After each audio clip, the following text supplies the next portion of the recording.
Ang susunod na programa ay rated PG. Ito ay nangangailangan ng patnubay at gabay ng magulang para sa mga batang manonood.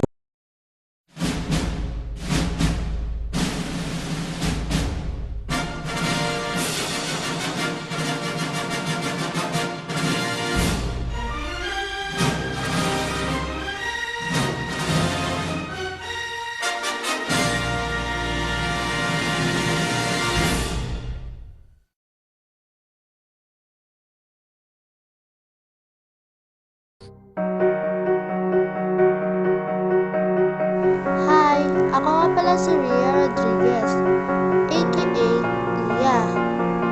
14 years old na ako, sophomore high school. Nag-aaral sa Bacolod Christian College of Negros. NBSB ako, ibig sabihin nun, no boyfriend since birth. At nakatira sa Muntinlupa, Bacolod City.